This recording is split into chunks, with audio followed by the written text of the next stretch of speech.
Ladies and gentlemen, we're doing a fun one right now. I'm really excited for this. We are going to cast the whole Harry Potter HBO Max series coming to us in 2026. So I'm going to do the impossible. Ladies and gentlemen, I'm about to do the impossible. Not only am I about to give you an actor that could probably replace Alan Rickman, that can probably replace Michael Gambon. I honestly have given you actors that are tangible, so that I'm not just saying, let's get Leonardo DiCaprio to play Dobby. No, we're doing tangible actors that could probably do this in this stage of their career. We are also going to we are sticking to the British actors only, British and Irish actors only. We are sticking to that rule just because that's what's been established already. And finally, I'm not going to cast Ron, Harry or Hermione because I don't know many 12-year-old actors, and that's obviously where they're going with it. And it'd be very odd if I had a list for them. So we're just going to go with everyone else. But when I tell you I have everyone else cast, I have everyone else cast. So let's get ready. And I'm ready. I can't wait for you guys to hear my shouts for Snape, because you guys will hopefully agree with me and see that we can actually do this with a fresh face, with fresh faces for these iconic roles. Okay, let's start off with Lily Potter. Okay, we're going to start off with the people that kick off this whole universe, Lily and James Potter. If it wasn't for Lily and James Potter banging it out in Godric's Hollow, we would not have young Harry Potter. And the death of them causes the whole chain of events to occur. The chain of events as the Harry Potter universe. Yes, a 25-year-old man can love the Harry Potter universe, talking about it in his loft. Okay, Miriam Magoulis. I understand she's not a fan of people like being fanatic over stuff like that, but it's gonna happen, and I power to the people that are happy. Don't let nobody take you or stray you away from things that make you happy, especially not people that were involved in it. Like, life is too annoying and long and too hard for you not to enjoy what you already enjoy, and don't let people make you feel crap about it, okay? Especially some Miriam and I like Miriam Magoulis, she's hilarious, I love her whenever she's on the Graham Norton show, but like, miss me with that. Okay, sorry, we're getting back to this fancast. Okay, so Lily Potter, we are gonna go with Georgina Henley. Now, Georgina Henley, if you don't know her name, you've probably seen her in Narnia. She's also done Sweeney Todd. She's also in Sam Jane Eyre. So she's been about since she was a child. I think she's at that right age range for James and Lily, because I really want to emphasize on the fact that these guys were so young when they died. They were only 21 when Voldemort killed them. And if we're going to go with... Because in the movies, I'm sorry, yeah, they had proper middle-aged actors like playing them, and it doesn't hit you as hard.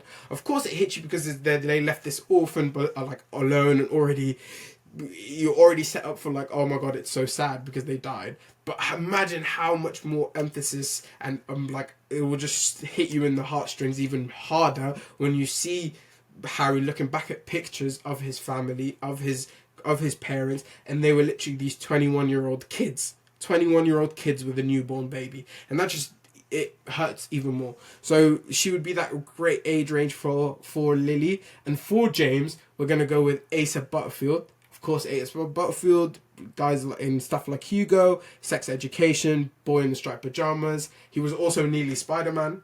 I big up the people who remember that era where we were discussing who's going to play MCU Spider-Man. We all thought it was going to be Asa. Even Asa thought it was going to be Asa, apparently, but it wasn't. But I still think he would be great as James. Like I said, he's in that age range where if he does get murdered, you're like, oh, he's so young though. He's still got that fresh-faced look. And he does look like a nerdy sort of... He could play that like on the surface, oh, this dude looks like a bit of a nerd. That's what James was to me. But in reality, he was a dickhead, bit of a bully. Let's be real. We all loved James and who he grew up into becoming. But James was a dickhead at school. But he grew out of it, and Lily helped him mold him into the amazing man he became.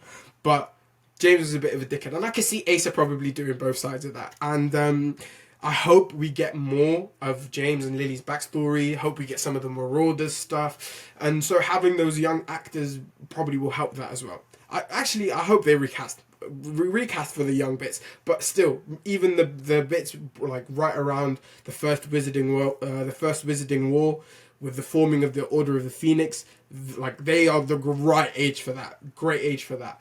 So for my Lily and James, we're going with Georgina Henley and Asa Butterfield. Okay, we're going with a big one, guys. All right, big one next. Dumbledore. And I have a shout for Dumbledore. Charles Dance. Now, if you don't know Charles Dance, you do know him as Lord Tywin Lannister in Game of Thrones. He's also High Wizard in Sandman. He also plays a role in Alien 3. And that role in Aliens 3 further confirms that he would be a good Dumbledore. Because Charles Dance in every other performance previously, well, not every other, but most of the ones I've seen, he's a bit more ominous, a bit darker, a bit more of this evil person. You're more used to seeing him in those kind of roles. That's why I think him playing Dumbledore would be such a great switch up. Lovely to see him play that. And he can play that in this, like in Aliens 3, he was a lot more sort of somber and a little bit more vulnerable. I think he's a world-class talent, so of course he could probably do it. Dude's probably been acting way before I was even a concept in my dad's eyes. He's got the right age for Dumbledore. He hopefully, with Dumbledore, it's important you bring in, obviously you bring the wisdom, obviously you have to bring that aura of I know everything and I am here to protect all my kids in school. But you also have to have that quirkiness, because Dumbledore's funny. Dumbledore is funny, like, and Michael Gambon was so perfect. One of my favourite Michael Gambon moments was in Prisoner of Azkaban, and when they came back after using the time turners, after Harry and Hermione landed back in the hospital wing, when Ron is in the bed and Dumbledore's there, and they're just sort of like discussing, he's telling them, he's talking about like, you should take it 2 twists and maybe that will do the trick. And when he's done talking with Ron, he just taps him on the neck. He's like, what? He's just like, oh, my neck. It's perfect. It's perfect. Like those little things. He needs to nail that quirkiness. And hopefully Charles Dance has got the ability to do that. Okay. Next is Minerva McGonagall, the Transfiguration Professor in Hogwarts. We're going to go with Miss Charlotte Rampling. Now, Charlotte Rampling, in everything you've seen her in, whether it's her being in Dune, whether it's her in Broadchurch, you just be like, oh yes, she's a regal woman. She's a woman that don't take no shit. And that's what McGonagall needs to be, a woman that don't take no shit. And I think she'd be perfect as that. She's very stoic, but then hopefully we get those like little breaks of levity that come with McGonagall, and she does it in her own way. It'd be weird if she's busting jokes, but it's also imperative that we have those like, take Mr. Weasley with you. He looks like he's having far too much fun over there. Like we need those moments. Do you know what I mean? We need the moments where she's like, Pereverto, have always wanted to use that spell. Like we need those moments from McGonagall. So I think seeing somebody as stoic and as straight-faced as Charlotte Rampling that can lend itself to that side of McGonagall, but hopefully can lend itself to the other side. And obviously all blanketed in this sort of like maternal figure. Because she really is that for everybody. Not only just for Gryffindor and being the head of Gryffindor, being the head teacher for Gryffindor, but just sort of for all students. Okay, Tom Riddle. This is a fun one. Tom Riddle. Hear me out. For Tom Riddle, I'm thinking Tom Hiddleston. Yes, Mr. Loki himself. I think it's high time for him to have something else to do. It looks like his time as Loki is coming to an end. I think it's time for him to maybe do something little different from Loki. Obviously, Loki is that amazing villain we get, but I think playing Voldemort could be a turn that we haven't seen coming from him. He's into the whole... I think he's into that sort of dark, gothic sci-fi realm with him being such a big Guillermo del Toro head. So I think he can lend himself to this kind of fantasy world. I really hope we get someone as sort of elevated in his star level when it comes to Voldemort, because when he comes in that 4th season, I'm guessing it'll be the 4th season. When he comes in that 4th season, it's a huge like wallop, and I think Tom Hiddleston would be perfect for Tom Riddle. I think he'd be perfect. Okay, guys, Snape. hold on to your willy butts. Because I think I might have found our new Snape, ladies and gentlemen. And if he ends up being Snape, yeah, I want money. I'm sorry, I want money. Because I've actually had fan casts come true. And if this actually comes true, I want compensation, Warner Brothers. And if you don't have an idea of who should play Snape, call me or watch this video. Because it should be Ewan Mitchell. Ewan Mitchell in House of Dragon. We've seen him in House of Dragon with playing that busty-eyed assassin in House of Dragon. So he's got that side to him. He's also got the weird incel nerdy side to him, which also makes up part of Snape. Because let's be honest, yeah, Snape is an incel. He's sitting in his freaking room playing with his potion set all day, just looking outside, staring at the ginger chick outside, being like, oh, look at that ginger chick, she's fit, I probably should move to her. And he takes him forever to move to her, and she ends up being killed by the guy who he followed because he was this incel. So Ewan Mitchell in Saltburn works. So just mesh those two. I think if you mesh his Game of Thrones performance and Saltburn, and then a little twinkle of Alan Rickman inspiration, and then you have our new Snape, ladies and gentlemen. He's at the right age range where he's Snape, where everyone, I don't know, I love the movies. The movies are wonderful. Every performance in those movies were wonderful. But for some reason, they aged up a lot of people. And I see why probably they did that. They want to probably exert a certain level of authority as teachers. So they had to be a little older. Or they also really wanted to go sort of high caliber actors with the movies. And thank God they did, because we've got Gary Oldman, Alan Rickman, Michael Thewlis, Dave Thewlis, sorry, in Harry Potter movies. So like, thank God they did it, but for some reason they did age them up. So this is age appropriate. Ewan Mitchell was age appropriate for what Snape was in the books, and it also means we just get to progress with him. We get to progress with him till the end. Spoiler alert. But yes, Ewan Mitchell for Snape. Please let me know what you guys think of that one, because that is a little, it's a controversial one, because a lot of people when they announced that they're doing this series, is like, who's gonna play Snape? No, Alan Rickman. How could they do this to Alan Rickman? Yet you lot want a Cursed Child movie? You do realise what they do to Snape in the Cursed Child, right? Well, we're not talking about the Cursed Child. But Ewan Mitchell for Snape. Okay, coming up next. Another controversial one, because we like controversy out here. We're going to do Sirius Black. And you know what I'm going to do to Sirius Black? For all you fanboys and crazy rage kings who get mad when I race bait or race switch people, well, get mad. Because for Sirius Black, we're going with a black man. Kingsley Benedict as Sirius Black. This is what's important for Sirius. He needs to be handsome, good looking. He needs to be charming.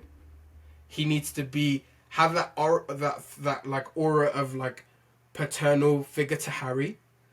And he needs to be tragic and broken. Kingsley's got all of those on lock.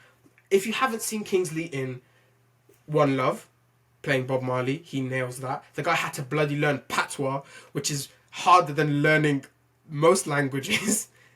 He was great in Secret Invasion. He was Jock Ken in Barbie. But if you really want to see him act, you need to check him out in One Night in Miami as Malcolm X. Boy, when like some South London boy can make you believe that he can play Bob Marley, Barack Obama, Malcolm X, literally the trinity of mixed race lads, the trinity of mixed race icons, then he's got chops. And him as Sirius Black would just be perfect. Oh, he'd be perfect as Sirius Black. Be perfect. So yeah, Kingsley Benedict is Sirius. Now, obviously, he's a little older than Asa, but that just makes sense because you got them 12 years in Azkaban. And then when we bring it back, we can shave up his beard and we can trim him up and make him look a little younger for those Order of the Phoenix. Because hopefully we're getting some scenes with the formation of the first Order of the Phoenix at the first Wizarding World. That's what I'm hoping for. So I think he can nail that as well. And then when we go back further to do Marauders, we can just recast. So Kingsley Benedict for Sirius Black. Lupin. Let's just knock out all the Marauders, why don't we? Lupin is Jamie Bell. Now Jamie Bell has been unlucky, okay? Because if you think Jamie Bell, you think, oh, the brother that played the Thing in Fantastic Four. Yes, that guy. But he's a brilliant actor. He's a brilliant actor. If you haven't seen him in Filth, you need to see him in Filth. He's wonderful and like holds up against one of the greatest British actors we have today, James McAvoy, and he holds his own. So he'd be great as Lupin. Lupin needs to be wise. Lupin needs to be sincere. Lupin needs to be caring. But at the same time, he's got to play that tortured, I'm secluded, never accepted wherever he goes. He needs to be able to do that, and he'd nail it. He'd nail it. Peter Pettigrew, Alfie Allen. I think Alfie Allen would be a great Peter Pettigrew. Obviously, he is Rick, or in Game of Thrones, Theon Greyjoy. He also got roles in like Jojo Rabbit and John Wick, but I think Alfie Allen would nail it as Peter Pettigrew. He's even got the squirmy little like look. He's got experience being some Dark Overlord's little squirmy servant. So let's just slot him right into Peter Pettigrew. He fits right in. Hagrid. Now with Hagrid, I've got two choices because I really couldn't nail it down, because I feel like each of these guys could play a different version of Hagrid, and I would love both versions equally. Now first, we're going to go with Michael Sheen. I think Michael Sheen would be immense as Hagrid. He would be immense as Hagrid. The jolly big man that is like everyone loves and wants to take a hug with, but he's got a mad amount of creatures that you probably shouldn't mess with. I could see him nailing Hagrid so well. I could see him nailing that. He's Welsh as well, so he's got that kind energy, and that just exudes in Hagrid. Another person I think could play Hagrid is Nick Frost. Now, Nick Frost, I think, would probably take a little crazier of an approach to Hagrid. He might be a little Hagrid that's got a little loose strings in the back of his head, but I think he would still do the main things we need from a Hagrid, and I think he would do that flawlessly. So yes, those are my two options for Hagrid, Michael Sheen and Nick Frost. Let me know if either of you got sort of preferences between the two. I couldn't split them. I really couldn't split them. And I wanted to give them both out, so those are my two choices. For the Defense Against the Dark Arts teacher in the second book, or the second series, or the second movie, Gilderoy Lockhart, we're going to go with Ewan McGregor. I think that'd be great. He would have the time to just do the one season, because he's only in the second season. He would nail the sort of stupid airhead like celebrity in that world. It's something we probably haven't seen too much of from him. Kenneth Branagh was amazing, even though we nearly got Hugh Grant as Gilderoy Lockhart. If you don't know, I think there were scheduling issues or whatnot, but Kenneth Branagh was amazing in that, and I think Ewan McGregor would do such a smashing job. Lucius Malfoy, we're going to go with Tom Sturridge. Now, if you don't know Tom Sturridge, he's a Tony winner, things like Orphans Seawall or Alive, just brilliant performer. He's also been recently Sandman in the Neil Gaiman Netflix adaptation, and he's brilliant in that. The guy's been about for years. He's that sort of he's part of the class of British actors that all used to live together and bum pizza together. So like the Andrew Garfield, the Charlie Cox, Robert Pattinson, those lads, Eddie Redmayne. So he's that sort of class. And he's that right age range with the Lucius Malfoy. So just a tad older, just a couple years older than the Marauders. And then for Narcissa Malfoy, we're going to go with Lucy Boynton. If you don't know Lucy Boynton, she was in Bohemian Rhapsody, but she's also brilliant in Sing Street. If you haven't seen Sing Street, it's a lovely little movie. You need to check that one out. But she's brilliant in that, and I think she would kill as Narcissa Malfoy. Bellatrix Lestrange, one of my favourite characters in Harry Potter. I actually have Bellatrix wand. I have two Harry Potter wands at my big tender age. I have Bellatrix and I have Sirius. Let me know if you guys want to see like my toys and comics and all of that kind of stuff and collectibles I could do a video on that. I can do a whole video by itself just on those, and I think it'd be like a really cool video to do. But Bellatrix, back to the topic. Bellatrix, I've got a little outside one. Someone we maybe not have seen go this sadistic as probably what Bellatrix deserves. But I would love Daisy Ridley to try something like that. We've already heard her say she's a huge Harry Potter fan and she's probably interested in doing this. She's not probably gotten the most amount of roles post Star Wars that she might have deserved.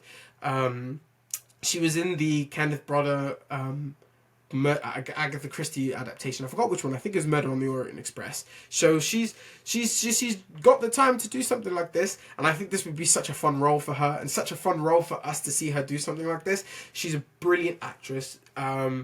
She's not just Rey. I love her as Rey. I can't wait. I wouldn't say I can't wait, but I'm intrigued to see what we get from this Rey Solo movie. But I think Bellatrix is perfect for her because it's a new introduction to who Daisy Ridley is and who she can be as an actress. She's terrific. If you've not seen her, even just check her audition tape out for Rey. There's a reason why they cast an unknown for Rey.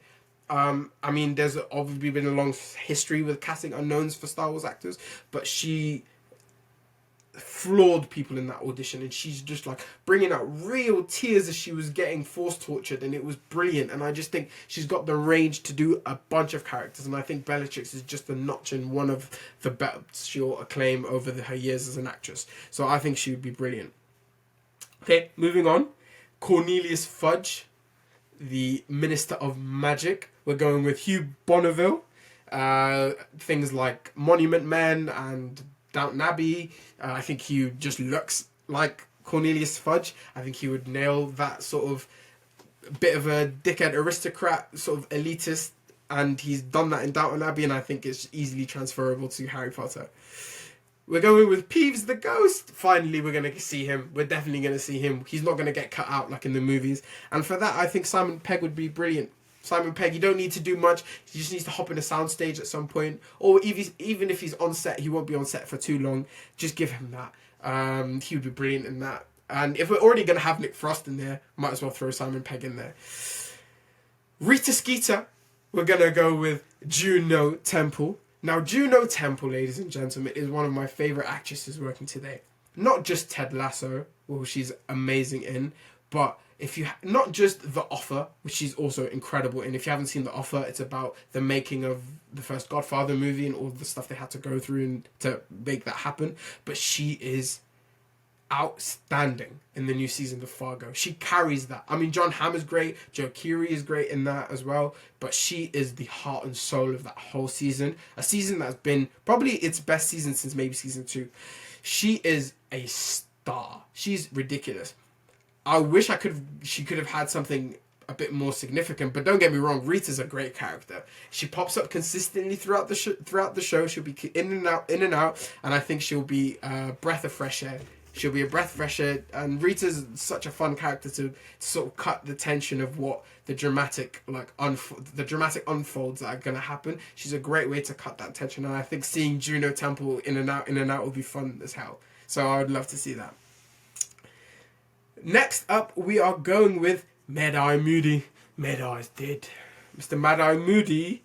Let's do Sean Bean, why don't we? Sean Bean. Now, every single role Sean Bean is in, whether it's Game of Thrones, whether it's in Lord of the Rings, whether it's Percy Jackson. Actually, maybe not Percy Jackson, but he always dies. I don't know what it is. He always ends up dying. And I'm sorry, Sean, you're probably going to end up dying as well. Well, you are going to end up dying, but you're going to have a nice run until you get there, and I think he'd be amazing as Mad-Eye. It would be hard shoes to fill, because Domhnall Gleeson was amazing, but Sean Bean could probably do it. He'd probably do a good job. Good job. Next up, we're going to go with Dobby the House Elf. The House Elf that does it all, ladies and gentlemen. He cares for his friends. He makes us feel and emote. And it comes to a tragic ending, but a tragic ending that is warranted because he helps his friends survive. And who better to be this endearing friend than James Acaster? I think he'd nail Dobby. He has the voice for it. I think even if you do mocap, the nigga's nose just suits Dobby. I think it works. I just think it works. So James Acaster for Dobby. Finally, we're going to cast Arthur and Molly Weasley. So for Molly Weasley, we've got Olivia Colman. The fact that Olivia Colman isn't even in the first movies is a bit weird. I think maybe it was just a bit too early before her like her joining that class of elite British actors. But now it's come right in time for her to join the cast. She'd be amazing as Molly Weasley. I just want Olivia Colman to give me a hug, and I think that's what you need from a Molly Weasley. Someone just that can give you a hug, but someone that can defend her baby cubs. And I think Olivia Colman would be brilliant. Just give her some orange hair dye. Make her ginger. It's alright. She could do it. A lot of the Weasleys weren't really ginger. Well, actually, I don't know. Julie Walters wasn't ginger, so you could do that. And then for Arthur Weasley, we're doing Martin Freeman. I just think he's got that Arthur sort of always like the hand-me-down robes, and yeah, I think he's got that essence. I don't know if it's because I'm used to seeing dirt on his face playing Bilbo, but I just see an Arthur in him. I don't know why. And I think he would be great with Olivia Colman by his side. So that is my Harry Potter fan cast. It was a nice one to do. It was a nice one to pull names for. I really enjoyed doing it. And if you guys enjoyed watching it, let me know what else you would like me to fan cast, because I enjoy doing stuff like that. I really do.